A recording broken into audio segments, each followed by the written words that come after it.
Good evening, weary wanderers of the modern world. I'm Thomas, and tonight I'll be your guide through the shadows of medieval intimacy, a realm where desire met desperation, and where the most private human concerns were solved with remedies that would make a modern pharmacist weep into their chemistry textbooks. Tonight we're not discussing knights or plagues, or the usual medieval miseries you've heard whispered about in other dark corners of history. No, tonight we venture into something far more delicate and infinitely more human, the medieval quest to control fertility.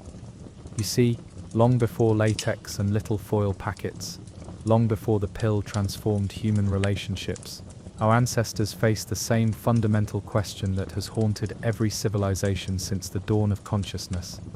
How does one enjoy the pleasures of the flesh without facing the rather permanent consequences of tiny, screaming consequences that demand feeding every few hours for the next 2 decades? The medieval world, that tapestry of devotion and debauchery, of chastity belts and clandestine affairs, had answers. Oh, they had answers. Some were whispered between women over cauldrons of boiling herbs. Others were scribbled in the margins of medical texts by physicians who'd learned to read Latin but apparently skipped the chapters on basic human anatomy. And still others were sold by traveling merchants who promised miracles and delivered something considerably less divine. Before we begin this gentle descent into the stranger corners of medieval intimacy, I'd like to know, where are you listening from tonight? What time is it in your corner of the world?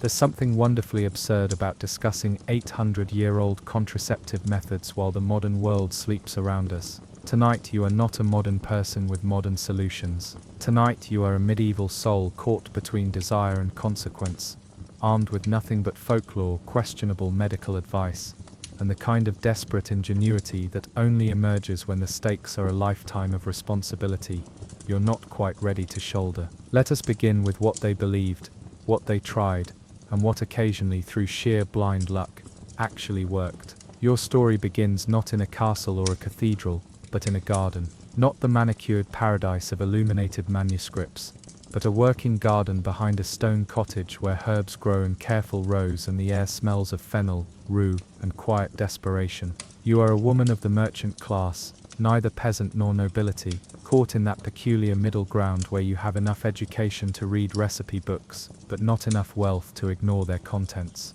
Your garden is your pharmacy, your laboratory, your confession booth. Here, among the pennyroyal and tansy, you tend plants, whose names your mother whispered to you on her deathbed, along with warnings about which ones to harvest by moonlight and which ones to never ever touch when pregnant. The medieval world runs on such whispers, passed from mother to daughter like family heirlooms, each recipe modified by experience, desperation, and the occasional spectacular failure that no one speaks of afterward. You learned early that knowledge of herbs is both blessing and curse. The same plant that prevents conception can, in slightly larger doses, prevent everything else as well. Medieval medicine operates on the knife's edge between remedy and poison, and nowhere is this more evident than in the realm of fertility control. Your garden is divided not by season or aesthetics, but by function and danger.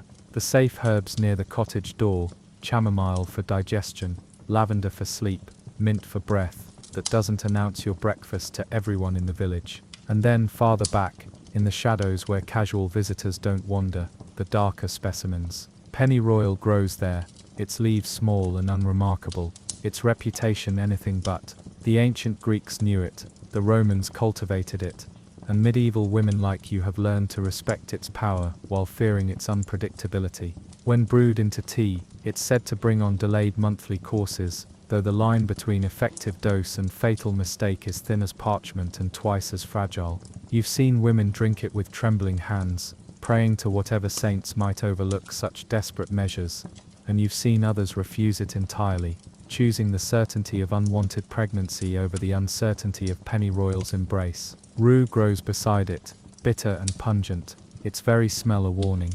The ancients called it the herb of grace, though there's little graceful about its medieval applications. Mixed with wine, it's supposed to prevent conception before it begins. Mixed with water, it might end conception after it's taken hold. The dosage is everything, and the dosage is guesswork disguised as wisdom. Medieval herbals speak of rue with the kind of reverence usually reserved for relics, but they also hedge their recommendations with warnings that sound suspiciously like legal disclaimers written in Latin. Your mother taught you to distinguish between Queen Anne's lace and its deadly cousin hemlock, by examining the stems, the leaves, the very way they catch morning dew. One will gently discourage pregnancy, when chewed fresh from the field. The other will discourage everything else about being alive. This is the constant dance of medieval contraception, the space between remedy and catastrophe measured in teaspoons and timing, and the kind of desperate precision that comes from having no other choice. But herbs alone do not tell the full story. Your knowledge extends beyond botany into the stranger realms of medieval medical theory,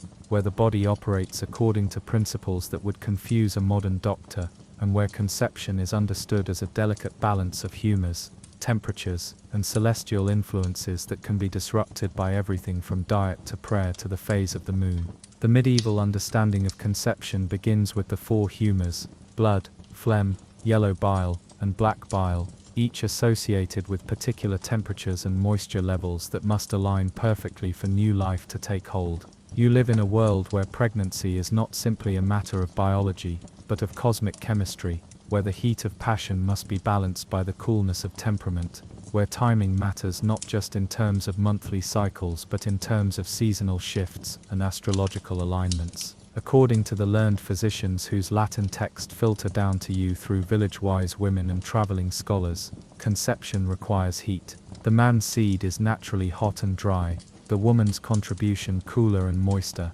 and successful pregnancy demands that these opposing forces achieve perfect balance. This understanding, flawed though it may be, provides the foundation for an entire system of contraceptive strategies based on temperature manipulation. You have learned to eat cooling foods when you wish to avoid pregnancy: lettuce and cucumber, barley and beans, anything that might lower your body's internal heat below the threshold required for conception. The medieval medical imagination divides all food into categories of hot and cold, wet and dry, and a woman seeking to control her fertility becomes an expert in culinary temperature theory. Garlic and ginger, pepper and wine, these are avoided when prevention is the goal, saved for when conception is desired, and the body needs encouragement toward its natural heat. The timing of intimacy becomes a complex calculation involving not just the obvious rhythms of the monthly cycle, but the phases of the moon, the season of the year, even the time of day.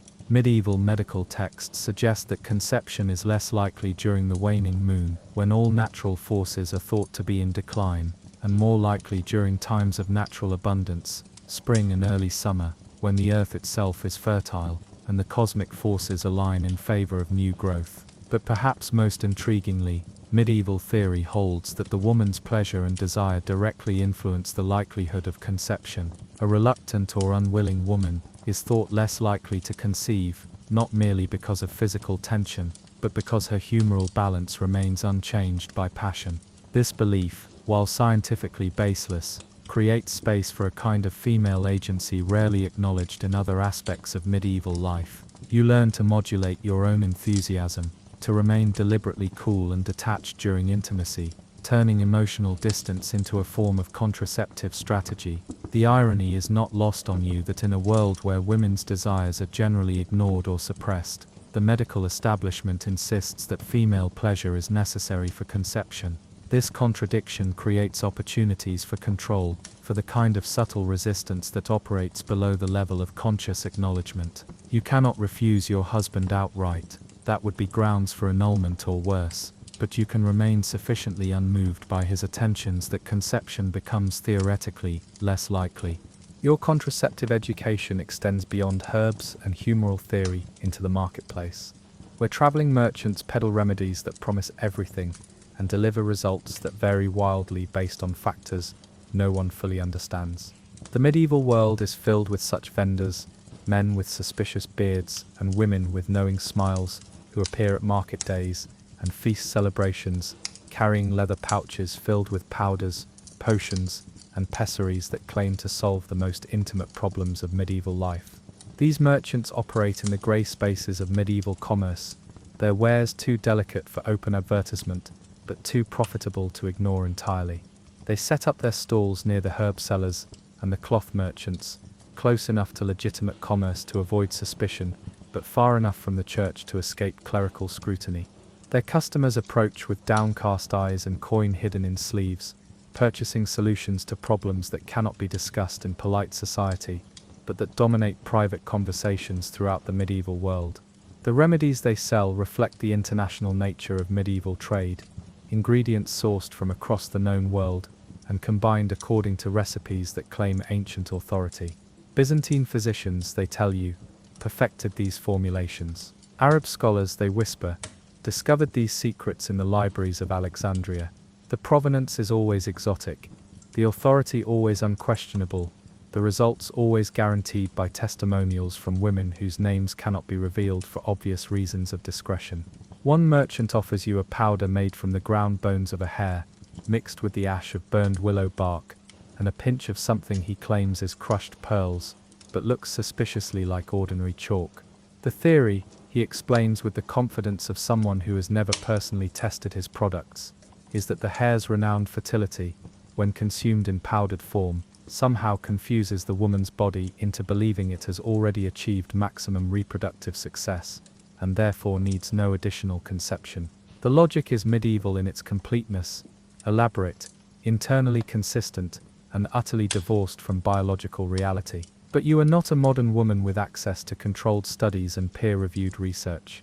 You are a medieval woman with limited options and unlimited anxiety, and the merchant's confidence is seductive even when his reasoning is suspect. Another trader, a woman who claims to have learned her craft from Moorish physicians in Spanish territories, offers a more intimate solution. She produces from her bag a small wooden box containing what appear to be tiny wool tampons soaked in various substances, vinegar, honey, oil infused with herbs whose names she pronounces with theatrical precision.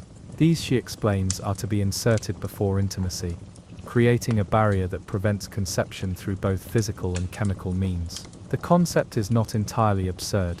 Barrier methods have ancient precedents, and some of the substances she recommends do possess mild spermicidal properties. But her explanations veer into territory that sounds suspiciously like sympathetic magic, rather than medical intervention. The wool, she claims, must come from a ewe that has never given birth. The honey must be gathered during a new moon.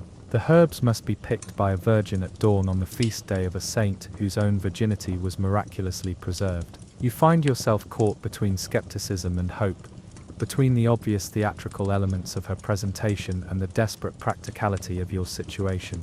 Medieval life offers few certainties, and the merchant's remedies, however dubious their theoretical foundation, represent action in a world where action is often the only alternative to resignation.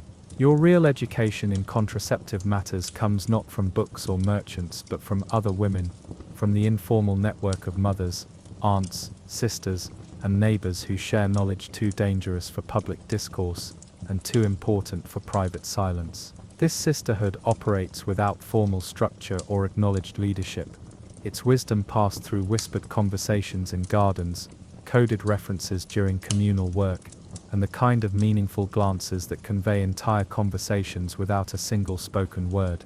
These women have tested the theories, survived the experiments, and learned through hard experience which remedies work, which fail, and which should never be attempted under any circumstances. Their knowledge is empirical rather than theoretical, based on results rather than reasoning, and consequently far more reliable than the elaborate systems proposed by male physicians who approach women's bodies as intellectual puzzles rather than lived experiences. From your sister-in-law, you learn the rhythm method as it exists before anyone calls it such. Careful attention to the monthly cycle combined with strategic unavailability during periods of peak fertility. Medieval women become experts in the subtle art of legitimate excuses, of minor ailments that require rest, of household crises that demand immediate attention precisely when conception seems most likely. The medieval calendar, with its countless feast days and periods of religious observance, provides ample opportunities for avoiding intimacy without arousing suspicion. Your neighbor, a mother of 7 who insists she never intended to have more than 3, teaches you the withdrawal method along with its medieval modifications. The technique itself is ancient and obvious, but she adds innovations born of practical experience, specific positions that facilitate male control, verbal cues that help with timing, even dietary recommendations that supposedly affect the relevant masculine reflexes. Her advice comes with warnings about the method's unreliability and suggestions for backup strategies, the kind of redundant planning that characterizes medieval approaches to any important undertaking. The women who work in the castle laundry share knowledge gleaned from intimate proximity to nobility, from cleaning sheets that tell stories and overhearing conversations never intended for servant ears. They report on the remedies used by ladies of rank, the exotic ingredients available to those with international connections, the success and failure rates of strategies too expensive for common implementation. Their intelligence network extends throughout the region's aristocratic households, creating a database of contraceptive information that crosses class boundaries even when the remedies themselves remain economically stratified. Perhaps most valuable are the widows, women beyond reproductive age who can speak more freely about matters they no longer need to practice. They remember techniques from their own youth, refinements developed through decades of application, and most importantly the long-term consequences of various approaches. They know which methods damage health over time, which ones become less effective with repeated use, and which ones should be abandoned entirely after a certain age or number of previous pregnancies. From these women, you learn that medieval contraception is not a single technique but a comprehensive lifestyle, a way of thinking about the body, timing, relationships and risk that integrates seamlessly with the other challenges of medieval existence. You discover that successful family planning requires not just knowledge of specific methods, but understanding of how those methods interact with the social, economic, and religious realities that shape medieval women's lives. Living as a medieval woman seeking to control fertility means mastering the complex choreography of avoidance, the delicate art of preventing conception without appearing to do so deliberately. Your world offers no reliable contraceptives in the modern sense, no simple pills or devices that guarantee results without requiring constant vigilance and strategic thinking. Instead, you must become an expert in the subtle manipulation of circumstances, timing, and opportunity. The medieval marriage bed is not a private space in the modern sense, but a location subject to various forms of observation and expectation. Servants know when sheets are changed, and how frequently. Relatives monitor the evidence of marital intimacy, as closely as they watch for signs of pregnancy. Your attempts at family planning must therefore operate within these constraints, achieving their goals while maintaining the appearance of wifely compliance and feminine modesty. You learn to read the subtle signs of your own fertility with the precision of a weather prophet, noting changes in bodily temperature, mood, and physical sensation that might indicate peak reproductive periods. Medieval women develop an intimate awareness of their own cycles that modern women, cushioned by reliable contraception, rarely need to cultivate. Your body becomes a carefully monitored system, whose every fluctuation carries implications for family planning strategy. The medieval understanding of conception, while scientifically flawed, provides useful cover for contraceptive planning. If conception requires perfect alignment of humoral balances, then any number of factors might legitimately interfere with fertility, without raising suspicions of deliberate prevention. Illness, whether real or diplomatically claimed, disrupts the bodily harmony supposedly necessary for pregnancy. Stress, anxiety, grief, all these emotions are thought to affect conception, providing convenient explanations for preventive timing. Religious observances offer another layer of protective camouflage. The medieval church calendar includes numerous periods of prescribed abstinence, times when marital intimacy is officially discouraged or forbidden entirely. A woman seeking to avoid conception can enthusiastically embrace these religious restrictions, extending them slightly, interpreting them broadly, and using them as foundation for longer periods of reproductive safety. Piety becomes a form of family planning, devotion a method of contraception. Your household schedule becomes a strategic tool, with domestic crises and obligations timed to coincide with periods of peak fertility. Medieval life provides endless opportunities for legitimate distraction: sick children, elderly relatives, seasonal work demands, community obligations. A woman who truly wishes to avoid conception can usually find reasonable excuses for unavailability, provided she plans carefully and maintains plausible consistency in her behavior patterns. The key is subtlety, the appearance of natural circumstance, rather than deliberate orchestration. Medieval society tolerates female agency only when it operates invisibly, when it achieves its goals without acknowledging their existence. You become an expert in this form of hidden influence, shaping outcomes while maintaining the fiction that events unfold according to divine will, rather than human planning. Even your choice of sleeping arrangements can serve contraceptive purposes. Medieval households often include multiple family members and guests, creating natural opportunities for separate sleeping quarters that might seem motivated by practical concerns rather than fertility control. A woman might claim the need to attend a sick child, care for an elderly relative, or accommodate visiting family members, using these domestic responsibilities as cover for strategic separation during critical periods. The medieval winter becomes your ally in this endeavor, its harsh weather and difficult traveling conditions providing natural barriers to intimacy. Cold houses require shared body heat for survival, but they also encourage heavy clothing, separate bedding, and the kind of practical sleeping arrangements that prioritize warmth over romance. A woman who understands seasonal rhythms can use winter's constraints to her advantage, timing her most careful avoidance to coincide with natural periods of reduced activity. Your success depends not just on understanding your own cycle, but on reading the subtle signs of masculine desire and timing your various strategies accordingly.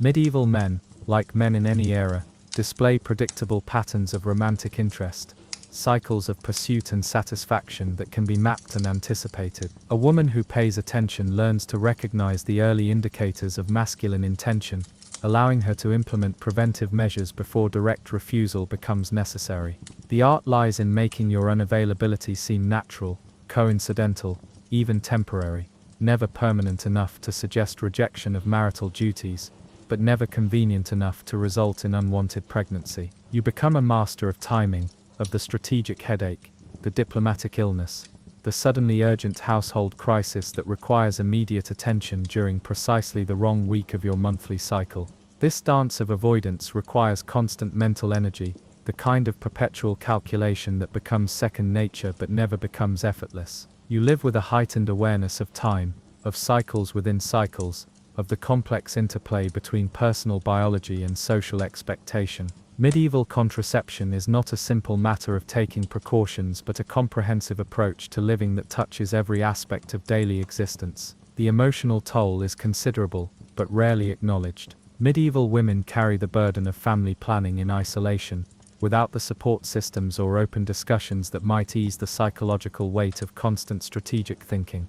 You learn to manage not just your fertility, but your anxiety about fertility, developing the kind of mental resilience that allows you to function normally while maintaining perpetual vigilance about matters too intimate for public discussion. Your relationships with other women become crucial sources of support, though even these connections require careful navigation. Too much interest in contraceptive methods might raise questions about your motives. Too little knowledge might leave you vulnerable to unwanted consequences. You must strike a balance between appearing appropriately feminine and acceptably informed, between seeking advice and maintaining discretion. The medieval world offers no guarantee that any of these strategies will work reliably. Your careful planning might fail due to miscalculation, misunderstanding, or simple biological unpredictability. The methods available to you are imperfect, the knowledge incomplete, the support systems informal, and sometimes unreliable. You live with the constant awareness that despite your best efforts,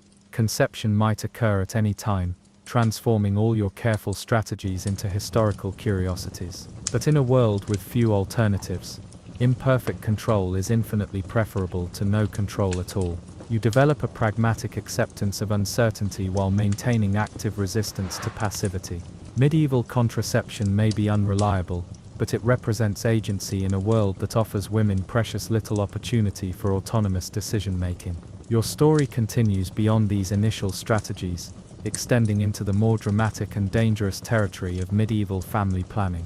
But that is a tale for another portion of our evening together, when we will explore the remedies that pushed the boundaries of safety, the methods that operated in the shadows of medieval medicine, and the consequences, both intended and accidental, of living in an era when desire and prevention danced together on the knife's edge between life and something considerably more permanent. For now, rest easy in the knowledge that human ingenuity has always found ways to shape circumstance, even when circumstance seemed absolutely determined to remain unchanged. The medieval woman's quest for reproductive control may seem primitive by modern standards, but it represents the same fundamental human desire for agency over one's own body and future that drives contraceptive innovation in every era.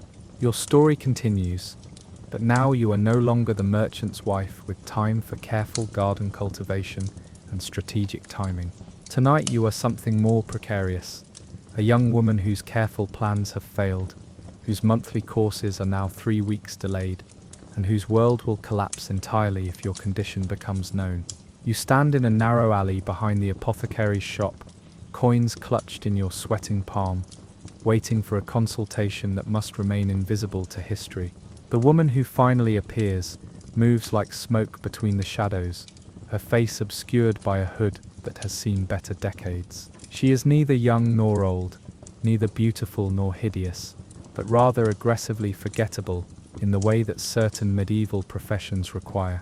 Her fingers are stained with substances that could be ink or herbs or something less benign, and when she speaks, her voice carries the kind of authority that comes from having solved problems that officially don't exist. This is your introduction to the underground network of medieval women who specialized in what the learned physicians couldn't or wouldn't handle: the pregnancy that needed to disappear, the conception that required undoing, the monthly courses that demanded immediate restoration regardless of the methods required.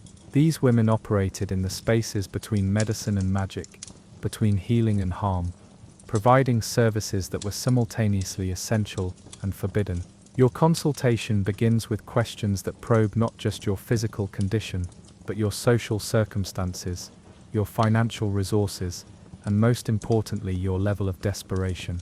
The remedies available to you depend not only on how far along your condition might be, but how much risk you're willing to accept and how much coin you're able to part with.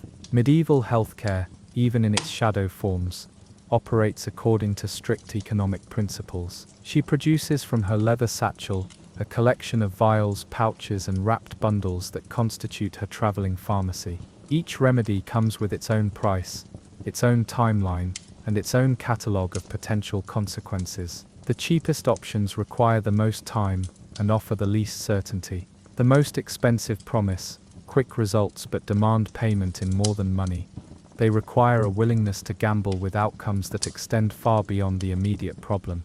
The first option she offers is a tincture made from ergot, that strange fungus that grows on rye in wet years and produces effects that range from useful to catastrophic depending on dosage, timing, and the mysterious factors that medieval medicine cannot predict or control. Ergot causes powerful contractions of the womb, she explains, speaking in the kind of matter-of-fact tone usually reserved for discussions of weather or market prices. In small doses, it might restore delayed monthly courses. In larger doses, it can expel unwanted pregnancies. In doses that are only slightly larger still, it can cause convulsions, gangrene, and a particularly unpleasant form of ending that medieval chroniclers describe with the kind of clinical detachment that suggests they've seen it before. The ergot remedy requires careful timing, and even more careful dosage calculation. Too little, and nothing happens except nausea, and the loss of coins you probably couldn't afford to spend. Too much, and the contractions become so violent, they tear the womb itself, leading to internal injuries that no medieval physician can repair. The woman explains this with the same neutral tone she might use to describe the proper care of leather boots.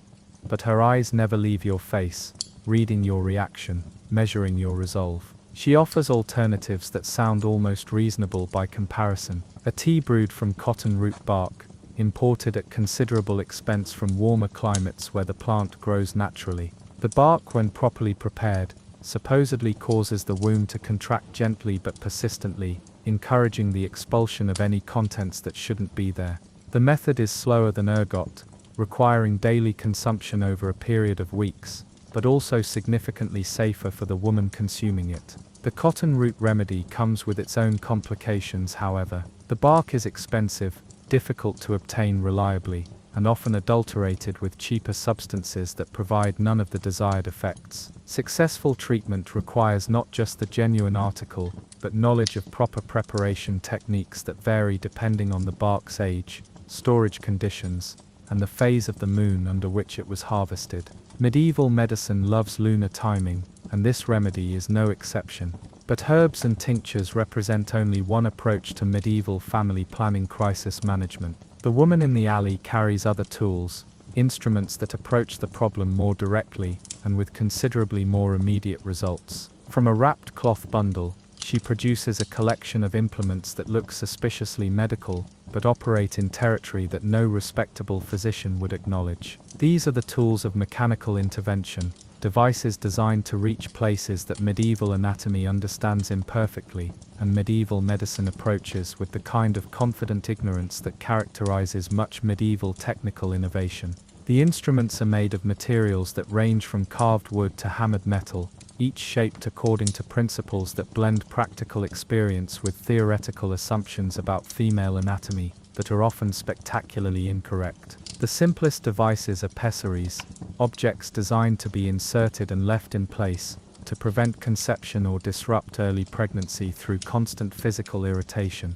Medieval pessaries are made from materials that include carved stone, molded wax, twisted cloth soaked in various solutions, and in some cases, the carefully shaped bones of animals whose reproductive characteristics are thought to transfer symbolically to human users. The woman shows you a pessary carved from oak, its surface polished smooth and inscribed with symbols that might be medical notation, or might be something considerably less scientific. The theory, she explains, is that the oak's natural tannins will create an environment hostile to conception, while the physical presence of the device prevents any fertilized material from finding purchase in the womb.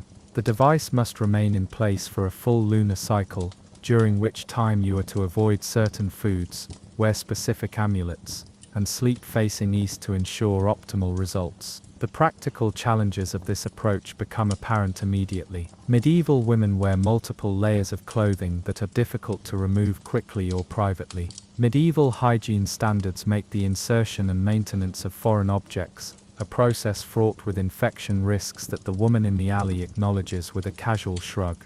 And medieval social arrangements mean that any unusual behavior, including the dietary restrictions and sleeping position requirements, will attract exactly the kind of attention you're trying to avoid. More dramatic still are the instruments designed for active intervention, rather than passive prevention. These tools, which the woman handles with the casual familiarity of a carpenter discussing hammers, are intended to reach deep into the body and mechanically disrupt pregnancies that have already established themselves. They are made of materials that can be cleaned, sharpened and shaped to navigate anatomical passages that medieval medicine understands only through theoretical speculation and practical experimentation.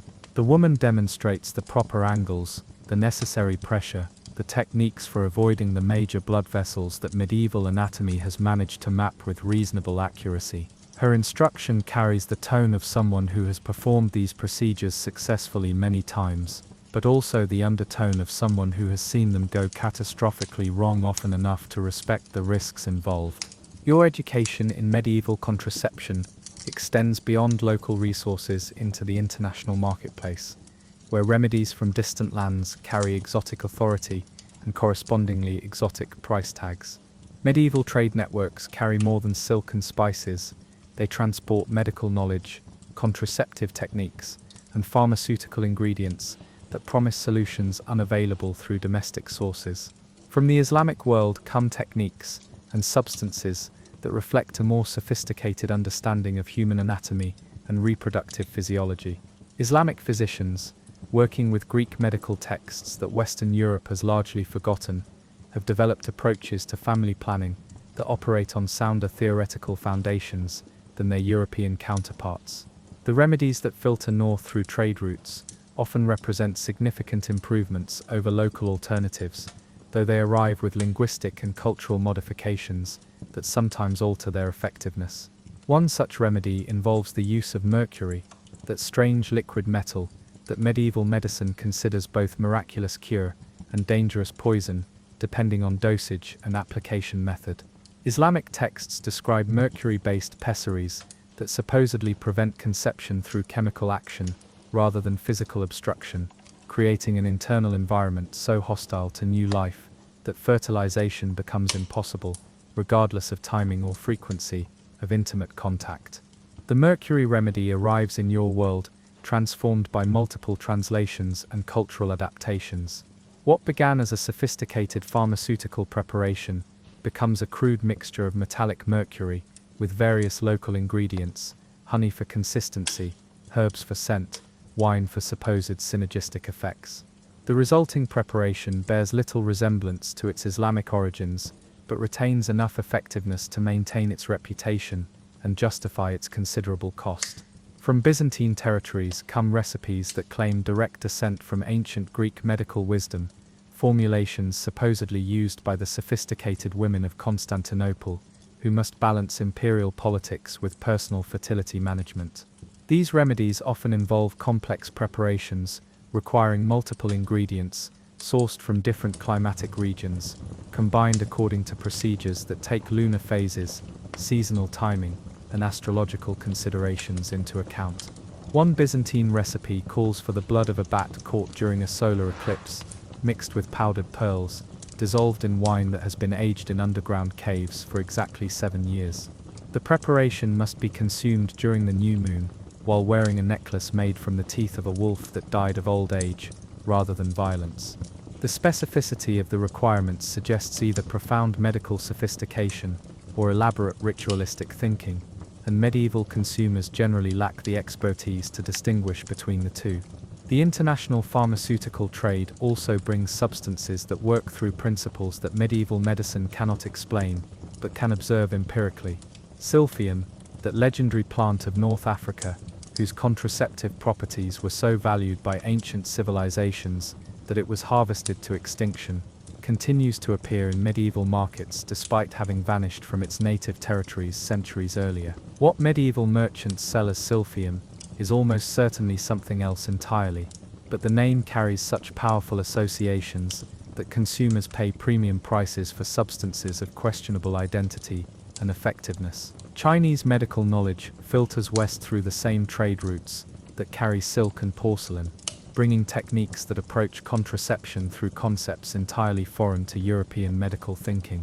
Chinese medicine understands the body as a system of energy flows that can be redirected, blocked or enhanced through various interventions, including dietary modifications, physical exercises, and acupuncture techniques, that supposedly affect reproductive function, without requiring pharmaceutical intervention.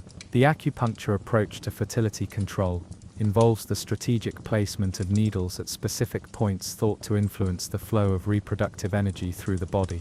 Medieval European adaptation of these techniques often loses the theoretical sophistication of Chinese medical thinking while retaining the practical procedures, resulting in needle-based treatments that operate more through hope than understanding but occasionally produce the desired results through mechanisms that remain mysterious to all involved. Beyond the official networks of merchants and practitioners lies another layer of medieval contraceptive resources, the informal sisterhood of women who have faced desperate circumstances and survived to share their knowledge with others approaching similar crises. These women operate entirely outside commercial or professional frameworks, offering help that comes with no guarantees except the assurance that someone understands your situation and has successfully navigated similar challenges. This sisterhood includes women whose own pregnancies ended through accident, illness or deliberate intervention, and who have learned to recognize the signs, symptoms and techniques that might help others achieve similar outcomes. Their knowledge is empirical rather than theoretical, based on personal experience rather than medical training, and consequently, both more reliable and more dangerous than professionally dispensed advice. From these women you learn techniques that require no special ingredients or expensive imports, methods that use only materials available in any medieval household, or easily obtainable from local sources. They teach you to recognize the early signs of pregnancy with the precision of a medical examination, to distinguish between the normal delays that occur in every woman's monthly cycle, and the specific changes that indicate genuine conception requiring immediate attention. Their methods often involve the strategic use of common household substances, vinegar, soap, oil, wine, applied in ways that medieval medical theory would never endorse, but that practical experience has shown to be effective under certain circumstances. These techniques operate through principles that European medicine cannot explain, but they have the advantage of being immediately available, relatively inexpensive, and socially invisible. One such method involves the regular consumption of wine heated with specific spices and consumed at particular times during the monthly cycle. The wine itself is unremarkable, the spices available from any competent cook, and the timing based on observations that any woman can make about her own body without requiring professional consultation or specialized knowledge. The effectiveness varies considerably, but the method's simplicity and accessibility make it popular among women who lack resources for more elaborate interventions. These women also share knowledge about the recovery process that follows successful contraceptive intervention, the physical and emotional aftermath that medieval medicine generally ignores, but that women must navigate regardless of professional support or recognition. They know which herbs ease the cramping that follows certain procedures, which foods restore strength after significant internal disruption, and which activities should be avoided during the healing period that no physician will acknowledge officially exists. Perhaps most importantly, they provide emotional support for experiences that medieval society refuses to recognize or discuss. The guilt, relief, grief, and complex mixture of emotions that accompany successful fertility control receive no acknowledgement from official sources, leaving women to process these feelings in isolation, unless they find others who have faced similar circumstances. This emotional support network operates through subtle signals, coded conversations, and the kind of meaningful glances that convey understanding without requiring explicit acknowledgement. Women learn to recognize others who have shared similar experiences, creating bonds that remain invisible to outside observation, but provide crucial psychological resources for navigating situations that medieval culture cannot officially acknowledge. At the margins of respectability operate medical practitioners who have formal training but apply their knowledge to problems that official medicine cannot address openly. These physicians understand anatomy, can read Latin medical texts, and possess surgical skills that exceed those of most their colleagues, but they use these abilities to serve patients whose needs fall outside the boundaries of legitimate medical practice. These shadow physicians often begin their careers as conventional medical practitioners, but find themselves drawn into contraceptive work through patients who present symptoms that suggest pregnancy-related problems without explicitly acknowledging their condition. A woman complaining of persistent nausea, unusual fatigue, and missed monthly courses might officially be seeking treatment for humoral imbalance, while actually requesting assistance with a pregnancy that cannot be allowed to continue. The skilled physician learns to read these coded requests, to understand what patients actually need, while maintaining the linguistic fiction that preserves everyone's reputation and legal safety. Medieval medicine operates through elaborate euphemisms, even in legitimate contexts, and contraceptive medicine simply extends this linguistic creativity into more sensitive territory. These physicians develop techniques that officially treat one condition while actually addressing another entirely. A procedure designed to restore proper menstrual flow can also terminate early pregnancy. A treatment for blocked humors can prevent conception. A remedy for excessive internal heat can disrupt the bodily conditions thought necessary for successful pregnancy. The physician maintains official ignorance of the true purpose, while providing effective solutions to problems that cannot be acknowledged directly. The surgical skills that these physicians develop often exceed those of their more conventional colleagues, because they must work quickly, quietly, and effectively in situations where failure means not just medical complications, but social catastrophe for all involved. They become experts in techniques that leave minimal evidence, that heal cleanly, and that can be explained as treatment for entirely different conditions if questions arise. Their pharmacological knowledge extends into territory that conventional medicine rarely explores. Combinations of substances that work synergistically to produce effects that individual ingredients cannot achieve alone. They understand timing, dosage, and contraindications with the precision that comes from having seen both successful treatments and catastrophic failures, learning from each experience to refine their techniques and improve their success rates. Medieval contraception, whether herbal, mechanical, or surgical, exacts costs that extend far beyond the immediate financial expenditure. Every method carries risks that must be weighed against benefits, consequences that might emerge immediately or manifest years later, and social implications that affect not just the woman seeking treatment, but everyone in her extended network of family and community relationships. The physical risks are the most obvious, but also the most difficult to calculate accurately. Medieval medicine operates without the diagnostic tools or statistical knowledge that would allow precise risk assessment, leaving both practitioners and patients to make decisions based on incomplete information and anecdotal evidence. What looks like a successful treatment might produce complications that don't appear for months or years, while apparently dangerous procedures might prove surprisingly safe under certain circumstances that cannot be predicted in advance. Herbal remedies carry the constant threat of poisoning, either from incorrect dosage calculations or from adulterants and contaminants that contaminate substances obtained through informal networks. Medieval quality control operates through reputation and experience rather than standardized testing, leaving consumers vulnerable to products that vary wildly in potency, purity, and composition. Mechanical interventions risk immediate injury to internal organs that medieval anatomy understands imperfectly, and medieval surgery cannot repair effectively. Infection represents an ever-present danger in a world without antibiotics, sterilization techniques, or sophisticated understanding of disease transmission. A procedure that successfully achieves its immediate goal might still result in long-term health complications that prove more problematic than the original pregnancy would have been. The social costs are equally significant, but more difficult to quantify. Successful contraception requires secrecy that isolates women from normal support networks, forcing them to navigate medical crises without the family and community assistance that medieval society relies upon for most health problems. The emotional burden of managing fertility control in isolation often proves as challenging as the physical aspects of the procedures themselves. Discovery of contraceptive attempts can result in social consequences that range from mild disapproval to complete ostracism, depending on the woman's social position, the methods employed, and the community standards that govern such matters. A married woman using herbal preventatives might face criticism for selfishness or vanity.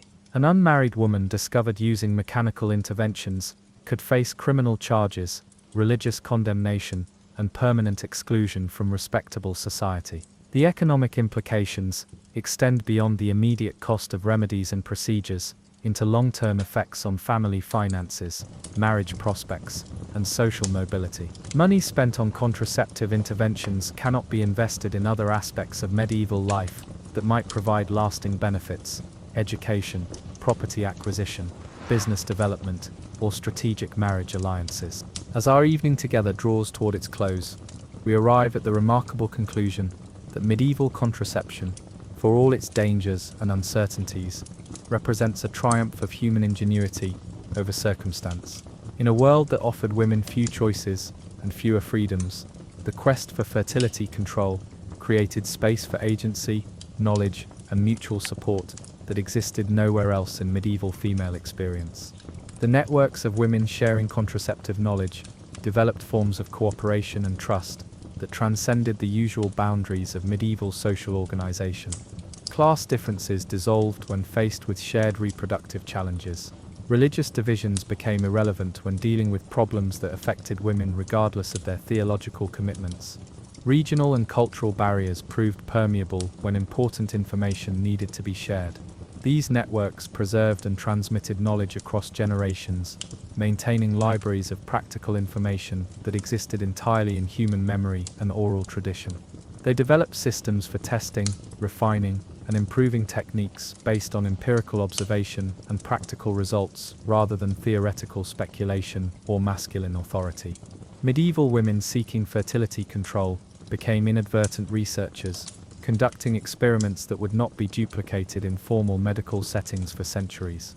They developed dosage protocols, identified contraindications, mapped individual variations in treatment response, and documented long-term effects with the kind of systematic attention that characterizes good scientific methodology. Their work laid foundations for reproductive knowledge that would eventually develop into modern contraceptive medicine, though the connection remained invisible for centuries, because the knowledge was preserved in feminine networks that operated outside official intellectual institutions. The herbs they tested would later yield pharmaceutical compounds. The mechanical techniques they refined would evolve into modern medical procedures. The timing methods they perfected would become the basis for fertility awareness approaches that remain effective today. Perhaps most importantly, medieval women dealing with contraceptive challenges developed attitudes toward bodily autonomy and reproductive choice that represented radical departures from official medieval thinking about female agency and authority. In learning to manage their own fertility, they claimed ownership of their bodies and futures in ways that medieval law, religion, and social custom officially denied, but could not entirely prevent. The courage required for medieval contraception, the willingness to risk physical harm, social condemnation, and spiritual consequences for the sake of reproductive control, established precedents for female resistance and self-determination that would resonate through subsequent centuries. These women proved that human agency could assert itself even under the most constraining circumstances, that knowledge could survive despite official suppression, and that cooperation could flourish despite systematic attempts to keep women isolated and powerless. And so, as you settle into sleep in your modern world with its reliable contraceptives and legal reproductive choices, remember the medieval women who faced similar challenges with fewer resources but equal determination. Their ingenuity made your freedoms possible. Their courage established precedents that still protect your choices. Their sisterhood created networks of support that continue to operate, in modified forms wherever women need information and assistance that official channels cannot or will not provide. The medieval quest for contraception was never just about preventing pregnancy. It was about claiming human agency in a world designed to deny it, about preserving knowledge despite systematic suppression, and about creating communities of support that transcended the social barriers designed to keep women isolated and dependent. Their legacy lives on not just in the medical techniques they pioneered, but in the principles they established, that women deserve reproductive choices, that bodily autonomy is worth defending, and that human ingenuity can find solutions to problems that seem impossible to solve. Rest well, knowing that the struggle for reproductive freedom has ancient roots and noble precedents, and that every generation of women has found ways to shape their own destinies, despite the obstacles their societies placed in their paths. Until we meet again in these quiet hours of historical contemplation, remember that the past is never as distant as it seems, and that the courage of our ancestors echoes in every choice we make about our own bodies and futures. Sweet dreams, and may your modern conveniences never make you forget the price that previous generations paid to secure the freedoms you now take for granted.